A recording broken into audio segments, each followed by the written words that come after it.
सुबह सुबह जब खिड़की खोलूं बाजू वाला मुर्गा बोले कुकड़ू कू कुकड़ू कू।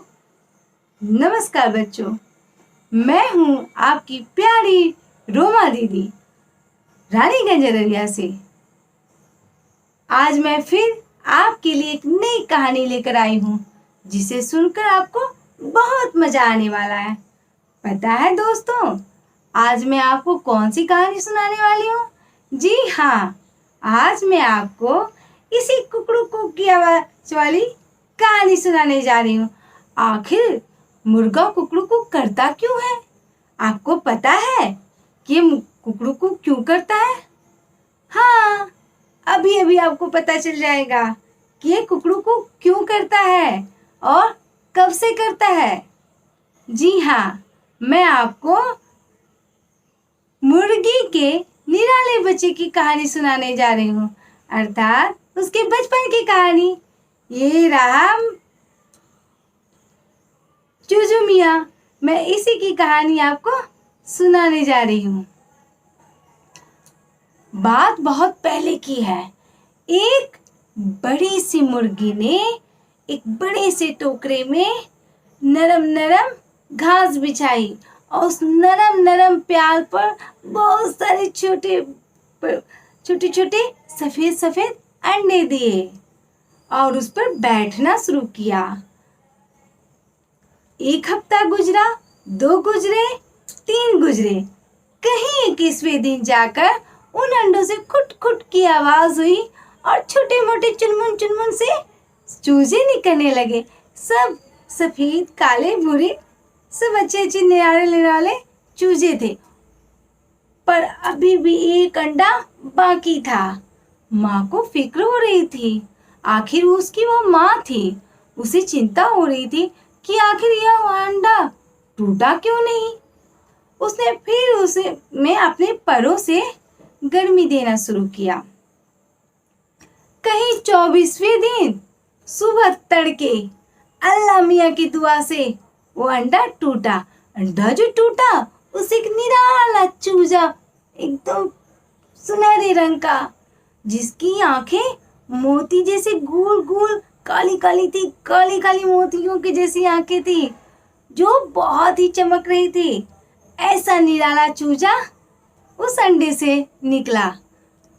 माँ ने अल्लाह मियाँ को शुक्रिया कहा कि अल्लाह मियाँ, आपने मेरी दुआ कबूल की और इससे भी एक चूजा निकल गया। वो चूजा अब अन्य भाई बहनों से छोटा था। सब उसको प्यार से चूजू मियाँ कहा करते थे। वो बहुत खुश था, भाई बहनों से खूब लाड प्यार किया करते थे। पर धीरे धीरे चूजू मियाँ इतराने लगे कि जरूर मैं इन लोगों से ज्यादा सुंदर हूँ, अलग दिखता हूँ, इसलिए तो मुझे सब लोग चाहते हैं। माँ भी मुझे अधिक प्यार करती है और भाई बहन भी मुझे ज्यादा पसंद करते हैं। मैं हूँ ही खास। चूजू मियाँ को इस बात का घमंड होने लगा और अब वो हर बात अपनी मनमानी शुरू कर दी। भाई बहनों के साथ मनमानी करना शुरू कर दिया। भाई बहनों को कभी कभी बुरा भी लग जाता, पर चूजू मियाँ के सुनहरे सुनहरे पर और काली चमकीली आंखें देखकर सभी खुश हो जाते और उसे माफ कर देते। धीरे धीरे चूजू मियाँ जिद्दी होने लगे। वो खूब अपने आप पर इतराने लगे। बार बार आईने में अपनी शक्ल देखते कि मैं बहुत सुंदर हूँ, मैं हूँ ही खास, मैं हूँ ही खास। वो खुद को बोला करते। अब उन्हें अपने भाई बहनों के साथ खेलना अच्छा नहीं लगता। वो सोचते जो खास व्यक्ति होता है वो राजा के महल में रहता है, मैं यहाँ इस ठोकरे में क्या कर रहा हूँ, मुझे तो राजा के महल में होना चाहिए। एक दिन वे बंठन कर निकले और अपनी माँ के पास जाकर बोले, अम्मा अम्मा, मुझे तुमसे एक बात कहनी है। अम्मा बोली, बोलो चूजू मियाँ, क्या बात है? अम्मा अम्मा, मुझे राजा के महल जाना है, मैं यहाँ नहीं रह सकता। बोला, अरे ये क्यों? चूजू मियाँ, अभी तुमने दाना चुगना भी नहीं सीखा है। अभी तो मैं अपने बच्चों को दाना चुगना ही सिखा रही हूँ, और तुम राजा के महल जाना चाहते हो। छोटे बच्चों को चाहिए कि वो हमेशा अपनी माँ के साथ में रहे, माँ के आंचल में रहे, अर्थात तुम सभी मेरे परों में घुसे रहो और गरम गरम बने रहो। अभी दाना चुगना सीखो, थोड़ा इधर उधर जाना सीखो, तब कहीं कोई और बात करना। पर चूजू मियाँ माने नहीं। वो तो खूब अपने पे इतरा रहे थे। बोले नहीं नहीं, मुझे यहाँ नहीं रहना है। अन्य भाई बहन तो उस टोकरे में माँ के परों के अंदर घुसने लगे, पर चूजू मियाँ उन बच्चों से अलग हो गए। वो बोले नहीं नहीं, मुझे नहीं रहना है, मुझे तो राजा के महल जाना है। तब चूजू मियाँ को उसकी माँ ने मुस्कुरा कर कहा, अरे ओ मेरे लाडले चूजू मियाँ, तुझे पता भी है अंडे से निकलने में तो तुमने इतना वक्त लगा दिया, राजा का महल जाने में तुम्हें कितना वक्त लगेगा इसका अंदाजा भी है। रास्ता कितना लंबा होगा, कितनी देर लगेगी। पर चूजू मियाँ माने नहीं। बोला मैं हूँ खास। अपनी नाक चढ़ाई, पर फड़फड़ाए और चल दिए। जाते जाते रास्ते में उसे एक जगह आग जलता हुआ देखा। चूजू मियाँ आग को देखकर भी अनदेखा कर दिया और आगे बढ़ गए। आग ने देखा कि कोई आया तो उसे अपनी मदद की सूझी। उसने गुहार लगाई, अरे ओ चूजू मियाँ, अरे ओ चूजू मियाँ, आज जरा उठने में मुझे देर हो गई है, मैं तिनके इकट्ठा ना कर सका। तुम थोड़ी मेरी मदद कर दो, अपनी नुकीली चोंच से 2-4 तिनके उठा लाओ, जिससे मैं कुछ देर तक जल सकूं। पर चूजू मियाँ कब मानने वाले थे। अपने नाक चढ़ाई, सर पर फड़फड़ाए और उसने कहा, मुझे राजा के महल जाना है, मुझे देर हो जाएगी, मैं यह काम नहीं कर सकता, और चल दिए। आग को बहुत बुरा लगा, पर वह कुछ कह न सका। आगे रास्ते में उसे एक चश्मा मिला, जिसका पानी बड़ी मुश्किल से कंकड़ पत्थर से होते हुए बह रहा था। उसके रास्ते में कई छोटे बड़े कंकड़ थे जो पानी को रोक रहा था। चूजू मियाँ को दूर से देखता आता देख चश्मे ने पुकारा, अरे ओ चूजू मियाँ, अरे ओ चूजू मियाँ, जरा पास तो आओ। उसने कहा, क्या है? चूजू मियाँ, आज मुझे ना उठने में जरा देर हो गई, मैं समय से उठ ना सका। तुम थोड़ा अपनी चोंच से ये 2-4 कंकड़ पत्थर हटा दो, जिससे मैं बह सकूं। पर चूजू मियाँ कहाँ सुनने वाले थे। वो तो इतरा रहे थे, उन्हें तो राजा के महल जाने में देर हो रही थी। उसने कहा, मुझे देर हो रही है, मुझे राजा के महल जाना है। अपनी नाक चढ़ाई, पंख फड़फड़ाए और चल दिए। कुछ दूर आगे ही बढ़े थे कि रास्ते में उन्हें एक कटीली झाड़ी मिली, जिससे हवा गुजर रही थी। हवा का दामन उस कटीली झाड़ी में फंस गया था। चूजू मियाँ को देखकर उसे थोड़ी आस हुई कि चूजू मियाँ मेरी मदद कर सकता है, वो मुझे इस कटीली झाड़ी से निकाल सकता है। हवा ने कहा, अरे ओ प्यारे चूजू मियाँ, अरे ओ प्यारे चूजू मियाँ, जरा सुनो ना, आज मुझे उठने में जरा देर हो गई है, मैं सवेरे उठ ना सकी। जल्दीबाजी में मेरा दामन इस कटीली झाड़ी में फंस गया है, जिससे मैं बह नहीं पा रही हूँ। तुम थोड़ा इन कांटों को थोड़ा अपनी चोंच से हटा दो ना, जिससे मैं आराम से बह सकूं। पर चूजू मियाँ को किसी की मदद की क्या पड़ी थी। वो तो खुद पे इतरा रहे थे कि मैं हूं खास, मुझे भला मदद करने की क्या आवश्यकता। मुझे तो राजा के महल में जाना है, मुझे किसी की मदद नहीं करनी है। खुद पर इतराए जा रहे थे। बोले, देखो हवा, मुझे देर हो रही है, मुझे राजा के महल जाना है। अपनी नाक चढ़ाई, पर फड़फड़ाए और चल दिए। कुत्ते फांते वो राजा के महल पहुंचे। राजा का महल बहुत ही सुंदर था। देखकर चूजू मियाँ बहुत खुश हुए कि अब तो मैं यहाँ शान से रहूंगा। पर वहां एक घटना घट गई। हुआ यूं कि राजा का जो बावर्ची था उसे भी उठने में जरा देर हो गई थी। आज वो राजा के लिए नाश्ता नहीं बना पाया था। वो राजा प्रत्येक दिन एक चूजे को पकवा कर खाया करता था। चूंकि बावर्ची तो पहले ही देरी से उठा था, सो वो चूजे को ला नहीं पाया था। वो भागता हुआ चूजे की व्यवस्था में निकल गया।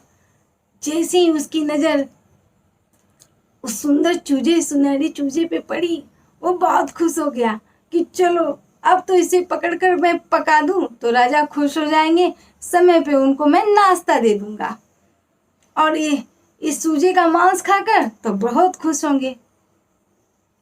राजा के बावर्ची ने उस कूदते फांते एकदम मस्त मौले निराले चूजे को झट से पकड़ लिया। चूजू मियाँ तो घबरा गए, पर बावर्ची कहाँ मानने वाला था। चूजू मियाँ कह रहे थे, अरे मुझे छोड़ दो, मुझे छोड़ दो, मुझे राजा के पास जाना है, मुझे राजा के पास जाना है। पर बावर्ची कहाँ सुनने वाला था। उसने चूजे को पकड़ा और पानी से भरे डेगची में चूजे को डाला और डेगची को चूल्हे पे चढ़ा दिया। चूजू मियाँ चिल्लाने लगे, बचाओ बचाओ। अब तो वो पकने वाले थी।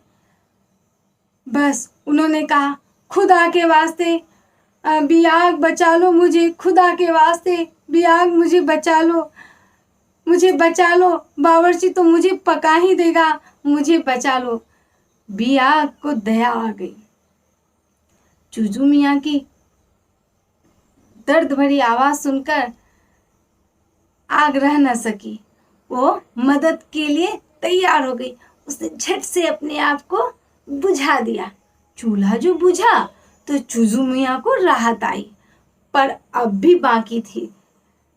हुआ यूं कि अब चूजू मियाँ उस डेगची से निकले कैसे, क्योंकि उसमें तो पानी भरा हुआ था, चूजू मियाँ उसमें पड़े हुए थे। अब क्या करते, कोई बचाओ बचाओ, मुझे इस डेगची से निकालो, मैं इसमें डूब कर मर जाऊंगा, खुदा के वास्ते मुझे बचा लो, खुदा के वास्ते मुझे बचा लो। उधर से हवा गुजर रही थी। हवा को चूजू मियाँ की आवाज सुनाई दे दी। अरे यह तो वही चूजू मियाँ है, पर उसने मेरी मदद नहीं की। अगर मैं भी वही करूं तो ये अच्छी बात नहीं होगी ना। इसे उसको तो जान से जाना होगा। नहीं, मैं इसकी मदद कर देती हूँ, उसे माफ कर देती हूँ और उसकी मदद करती हूँ। झट से हवा ने चूर सा झोंका दिया और झटके से डेगची चूल्हे से नीचे गिर गया। चूजू मियाँ तो नीचे निकल गए। इतने में डेगची की आवाज सुनकर बावर्ची चौंका और दौड़ा भागा हुआ रसोई में आया। रसोई में देखता है कि चूजू मियाँ डेगची से नीचे हैं, पर उनके पर तो भीग गए थे। अब क्या, बावर्ची तो झपटने के लिए दौड़ा कि चूजे को पकड़ लूं मैं। इतने में फिर वो चिल्लाए, खुदा के वास्ते पानी, मुझे बचा लो, मुझे बचा लो। बावर्ची तो मुझे फिर पकड़ लेगा और मुझे पका ही देगा। पानी को दया आ गई। उसने एक जोर सा बहाव मारा और सीधा चूजू मियाँ को उसके घर पहुंचा दिया। चूजू मियाँ को देखकर उसकी माँ बहुत खुश हुई। उसने झट से अपने बच्चे को गले लगा लिया। चूजू मियाँ भी अपनी अम्मा और भाई बहन को देखकर खूब खुश हुए और उन्हें अपनी गलती का एहसास हो गया था कि उन्होंने माँ की बात न मानकर बहुत बड़ी गलती कर दी और वो इतनी बड़ी मुसीबत में फंस गए। पर उसे ख्याल आया कि मेरी जान तो उन 3 दोस्तों ने बचाई। किसने? तो आग, पानी, हवा ने। उसे इस बात की बहुत खुशी हुई, पर वो अब समझ गए थे कि बुरे वक्त में सबकी मदद करनी चाहिए। अगर हम किसी की मदद करते हैं तो कोई न कोई हमारे भी उन बुरे वक्तों में मदद जरूर करेगा। ये बात तो समझ में आ गई, पर अब चूजू मैया उन तीनों के लिए कुछ करना चाहते थे। पर क्या करे जिनसे उन्हें खुशी मिले। वो सोच में पड़ गए। सोचते सोचते उनके दिमाग में एक बात आई। आखिर उन तीनों को अपनी मुश्किलों में क्यों पड़ना पड़ा? देर से उठने की वजह से ना। अगर वो जल्दी उठते, सवेरे सवेरे तड़के उठते, तो आग तिनके जमा कर लेता, पानी अपने कंकड़ पत्थर बहा लेता और हवा का दामन कटीली झाड़ियों में नहीं फंसता। वो हड़बड़ी में वो रास्ता नहीं चुनती। क्यों ना मैं तड़के इनको उठा दूं, जिससे इनकी नींद खुल जाए और ये अपना काम खूब अच्छे से कर सके। बस अगले ही दिन चूजू मियाँ तड़के उठे और जोर से बांग लगाई, जिसे तीनों जग जाए। और तब से उन्होंने कुकड़ू कू की आवाज लगाई और तीनों जग गए। और तब से चूजू मियाँ अब तक सुबह बांग दिया करते हैं, ताकि सभी लोग जग जाएं। तो बच्चों, कैसी लगी कहानी? अच्छी लगी ना? जी हाँ दोस्तों, चूजू मियाँ को तो ये बात समझ में आ गई कि हमें अपने आप पर इतराना नहीं चाहिए, बल्कि हमेशा दूसरे को मदद देने के लिए तैयार रहना चाहिए। तो क्या दोस्तों, मेरे प्यारे बच्चों, आप किसी की मदद करते हो? किसी की पढ़ाई में, किसी को कुछ सिखाने में, किसी को अच्छे संस्कार, अच्छी बातें बताने में, अपने माता पिता को हंसाने में, क्योंकि माता पिता हमेशा कुछ न कुछ, कोई न कोई समस्या से घिरे होते। उन्हें आपकी बहुत फिक्र होती है। अगर आप एक छोटी सी मुस्कुराहट दे दोगे, उनकी बातों को मान लोगे और मीठी मीठी अपनी बातें बोलकर उन्हें मुस्कुरा दोगे, मुस्कुराना सिखा दोगे, तो उन्हें बड़ा अच्छा लगेगा, उनका स्वास्थ्य भी अच्छा रहेगा। तो बच्चों, मैंने आपको कई बातें सिखाई कि पशु पक्षियों को दाना देना चाहिए, चारा देना चाहिए, पेड़ पौधों को पानी देना चाहिए, लेकिन हमें हमेशा दूसरों से मीठा बोलना चाहिए। अपनी प्यारी सी मुस्कान दूसरों को जरूर देना चाहिए, ताकि वो आपको देखकर मुस्कुरा ही दे। और यह भी एक मदद ही हो जाएगी, क्योंकि मुस्कुराना हर समस्या का हल है। अगर आप मुस्कुराते रहोगे तो हमेशा खुश रहोगे और स्वस्थ रहोगे। अपने छोटे भाई बहनों की मदद करें, अपने परिवारजनों की मदद करें, छोटे छोटे कामों में, बड़े बड़े नहीं, छोटे छोटे कामों में। और खुश रहें कि मैंने ये अच्छा काम किया। उसको अंदर ही अंदर दोहराना चाहिए कि हाँ, मैं अच्छा बच्चा हूँ, मैंने ये काम किया, ये अच्छे काम किए, ये अच्छे काम किए। इससे हमारे अंदर एक सकारात्मक ऊर्जा का प्रभाव होगा और हम बहुत अच्छे बच्चे बनेंगे। इन्हीं सब मीठी मीठी बातों के साथ आपको ढेर सारा रोमा दीदी का प्यार। धन्यवाद।